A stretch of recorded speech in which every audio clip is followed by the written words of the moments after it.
Virtual greetings, everyone, most especially to the team of facilitators of this webinar on teaching grammar communicatively in the Philippines, the English teachers and school heads who attended the 5-day Region 7 webinar on last July 25 to 30, 2021.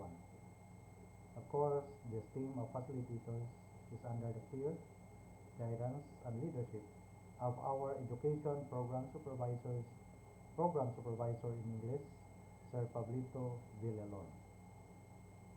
Our dear teachers and scholars, Education Secretary Leonor Magtoles Briones underscored that education is a shared responsibility, calling for the involvement of all sectors. She also noted that challenges in the education sector cannot be separated from the problems arising in the society, particularly in the economy and crises such as COVID-19.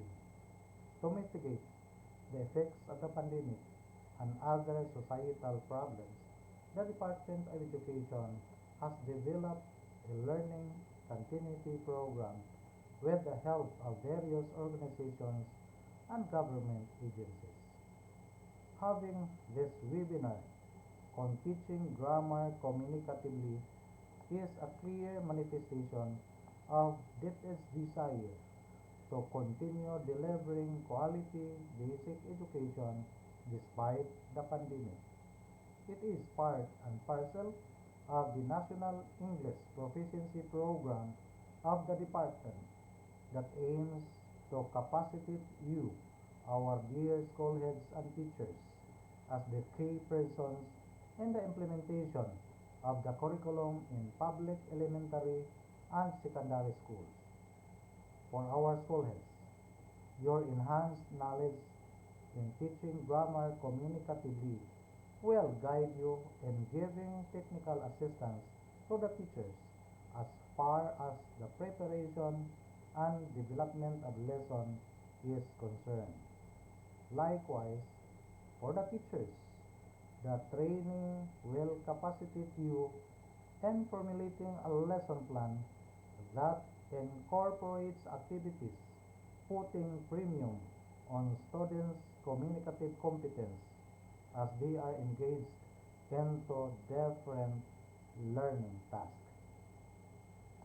When one of the facilitators chatted me and informed me to deliver a message for this webinar, I asked him a copy or an executive summary of this activity.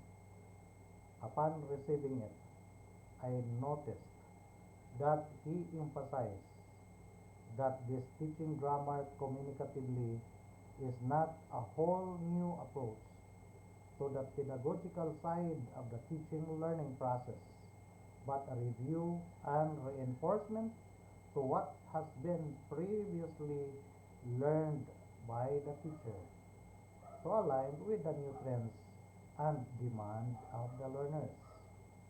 With this innovative approach in teaching grammar, it is expected that our learners will develop language competence that redounds to better performance learning engagement. With this end in mind, it is imperative for us to put premium to the acquisition of new knowledge in teaching grammar communicatively, thus ensuring the delivery of quality basic education to our Filipino learners in general and the Boholano learners in particular.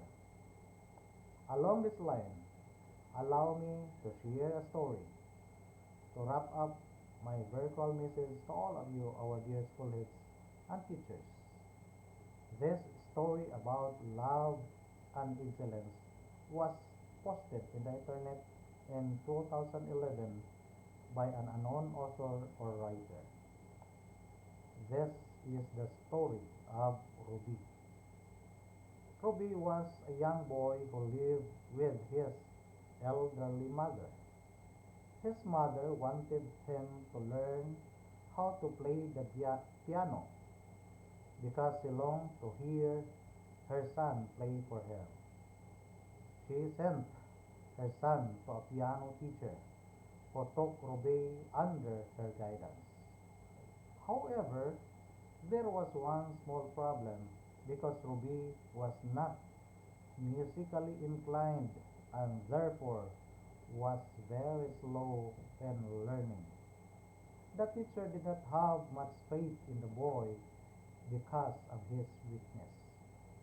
However, the mother was very enthusiastic and every week she would send Ruby to the teacher. One day, Ruby stopped attending the piano lessons. The teacher thought that he had given up, and in fact, she was quite pleased since he did not give much hope to Ruby.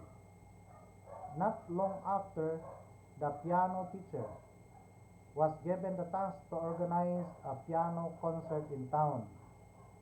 She sent out circulars to invite the students and public to attend the event. Suddenly, she received a call from Ruby, who offered to take part in the concert. The teacher told Ruby that he was not good enough and that he was no longer a student since, since he had stopped coming for lessons. Ruby begged her to give him a chance and promised that he would not let her down. Finally, the teacher gave in and she put him to play last, hoping that he will change his mind at the last minute. When the big day came, the hall was packed and the children gave their best performance. Finally, it was Ruby's turn to play, and as his name was announced, he walked in. He was not in proper attire, and his hair was not properly groomed. The teacher was really nervous, since Ruby's performance could spoil the whole evening's brilliant performance. As Ruby started playing, the crowd became silent and was amazed at the skill of this little boy. In fact, he gave the best performance of the evening. At the end of his presentation, the crowd and the piano teacher gave him a standing ovation. The crowd asked Ruby how he managed to play so brilliantly. With a microphone in front of him, he said, I was not able to attend the weekly piano lessons as there was no one to send me because my mother was sick with cancer. She just passed away this morning and I wanted her to hear me play. You see, this is the first time she is able to hear me play because when she was alive, she was deaf. And now I know she is listening to me. I have to play my best for her. My dear teachers and schoolheads, this is indeed a touching story of love and excellence. When you have a passion and a reason to do so, or to do something, you will surely excel. You may not be talented or gifted, but if you have a strong and enough reason to do something, you will be able to tap into your inner God given potential. Find the good in you. It's all around in you. Find it, showcase it, and you will start believing in it. Have a blissful day, everyone. Solong Edukalidad, para sa bata, para sa bayan. In Deep Ed Bohol, we care for all. Bihol, Bohol.